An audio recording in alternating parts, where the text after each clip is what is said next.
1970年代にはすでにあったようなんですけれども、1960年代の写真には写ってないので、まさに謎な物体なわけです。あそこに丸いの見えます？あれですね。こんにちは。設置しているものかなというところまでは分かりました。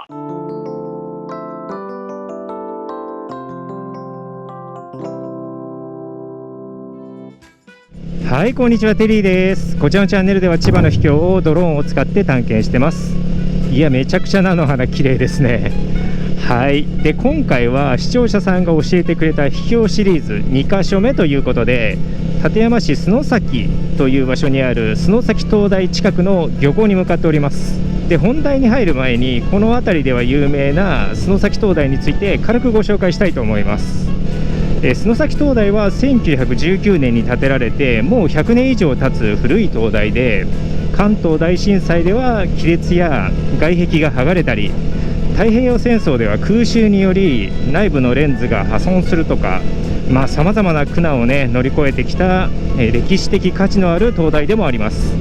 そして2006年には AKB48 のメジャーデビュー曲「会いたかった」ではロケ地としても使われたり、2015年にはコンクリート作りの初期の遺構として登録有形文化財にも指定されました。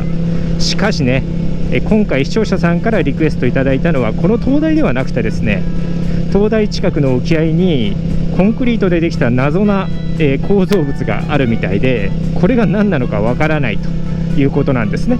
そこで古い国土地理院地図を見てみると、1970年代にはすでにあったようなんですけれども、1960年代の写真には写ってないので、戦争遺跡ってわけではなさそうだし、まさに謎な物体なわけです。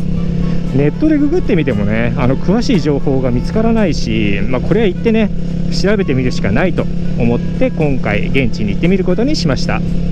で、本題に入る前に実はカメラ回してないところでハプニングがあったんで、ちょっとだけ聞いてもらえますか。でハプニングがあったっていうのはこの先で、まだ看板出てますね。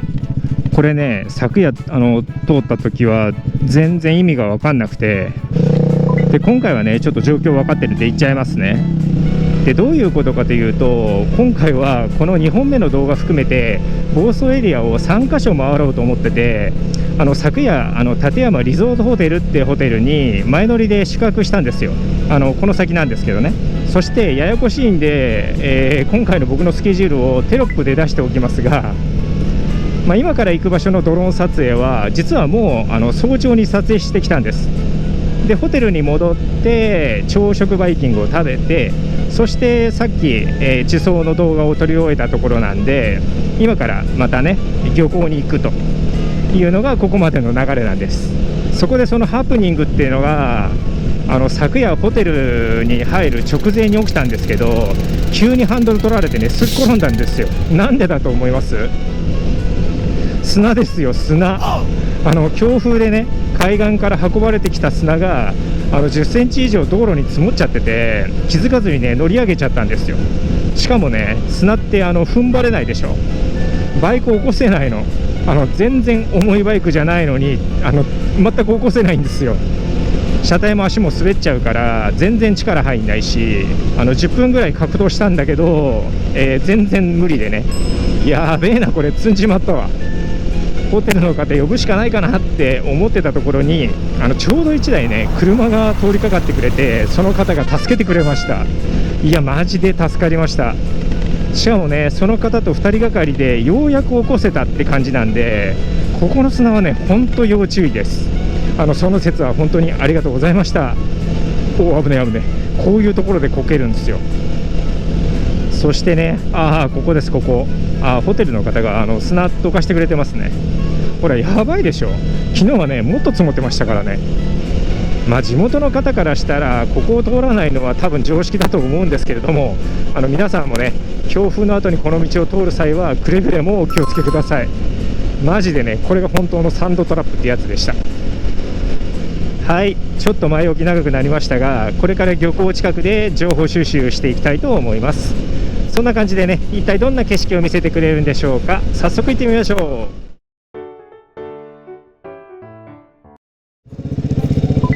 や、ここじゃないよね。ここ入ってけんの？降りてけんの？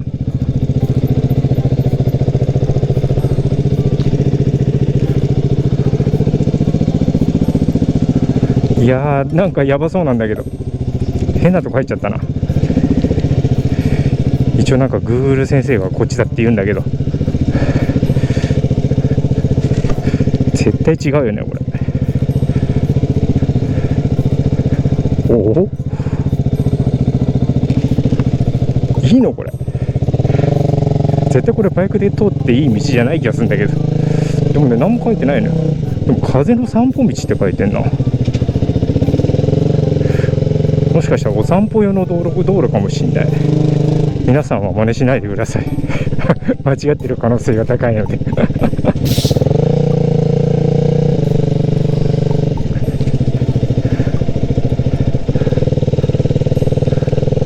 すげえな。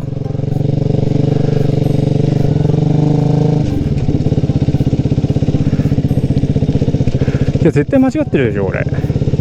漁港に入っちゃったもん、知らず知らずのうちに。ほんとごめんなさいって感じ。絶対これはね、違う。あ、なんかタイヤパンクしてるかもしんない。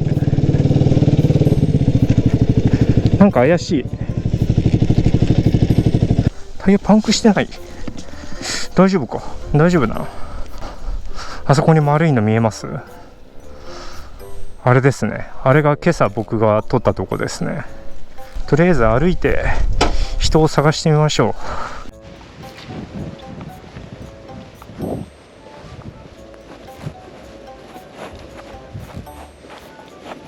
う。やばい、誰もいない。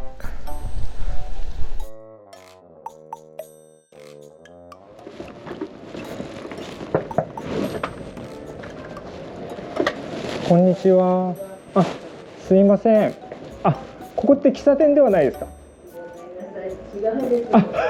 あ、そうですね。なんか電車なんで。コーヒー飲んできますか？いや、喫茶店だったらと思って。大丈夫よ。みんな集まってるけど。知らないおじさん入って大丈夫ですか？本当ですか？ありがとうございます。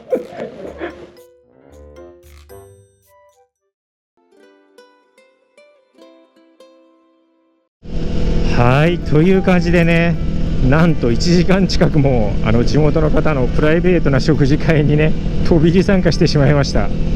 いやいや、ご迷惑じゃなかったのかなってちょっと心配になりましたけど、どこの馬の骨ともわからない僕みたいなよそ者を温かく迎えていただき、コーヒーやね、いろいろおつまみも出していただいて本当ありがとうございました。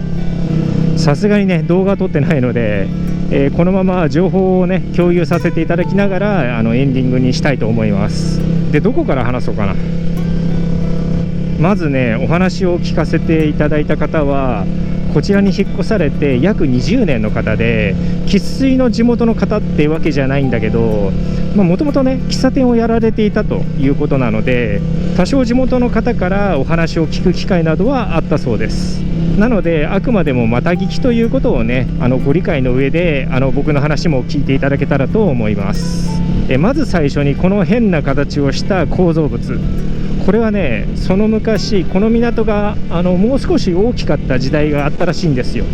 その頃の港の端っこ部分みたいなことをおっしゃってました。防波堤かな、ちょっとよくわかんないんだけど、ググったら他の場所でも、こんな形の防波堤みたいなものがいくつも並んでるのが出てきたので、その類のものじゃないかなとは思います。そして次に本題のこの丸い構造物は大砲の土台部分ではないかという話でした。ただね、オープニングでお伝えしていると思うんですけれども、航空写真に出てくるのは1970年代なんですよね。これがねちょっと謎ではあるんですが、一応地元の方からのまた聞きによると、戦争時代の砲台跡と聞いていたようです。本当はね、市役所の観光課とか土木事務所とかにね聞いたら分かるんじゃないかなと思うんですけど、なんとなくねちょっと謎なまま視聴者さんに委ねてみてもいいかなと思って、今回は今聞いたあえてフレッシュな情報だけで動画にしてみようと思います。ぜひね詳しくご存知の方、コメントで教えてください。そしてご感想などもお待ちしております。先ほどのはい問い合わせの関係なんですけれども、そこの区域が立山市さんの農水産課さんが管轄だったので、ちょっとそちらへ問い合わせてみました。でそしたらば西崎漁業協同組合さんの方が、はい専用という形で手続きしている専用物件でした。で目的が畜養鶏村って書いてあるそうなんです。で畜養っていうのが畜産の畜にはい養殖のようで、はい鶏村っていうと避けますっていうことになるんですけど、多分養殖的な使う施設として横見さんが設置しているものかなというところまでは分かりました。現在、はいちょっと使われているかどうか市の方でも定かではないので、あ状況とか詳しいところを知りたいようであれば、はい西崎漁業協同組合さんの方に確認するのが一番分かるかなと思います。あとその方のお話では、この丸い構造物の上で釣りをする方がいらっしゃったりとか、あと数年前にはね、クジラが潮を吹きながら東京湾に迷い込んできた様子をご覧になったことがあったようですよ。なかなか素敵な場所でしたね。はい、そんな感じで現場からは以上になります。最後までご覧いただきありがとうございました。あとリクエストいただいた方も情報提供ありがとうございました。引き続き探検してほしい場所のリクエストもお待ちしております。で来週はね、以前動画にした場所なんですが、その場所でかなり衝撃的な体験をしたという視聴者さんが何名かおりまして、その場所をドローンで探検してみようと思います。現在はねドローンでしか見れない場所なので、もしよかったら見てください。それではまた次の動画でお会いしましょう。さようなら。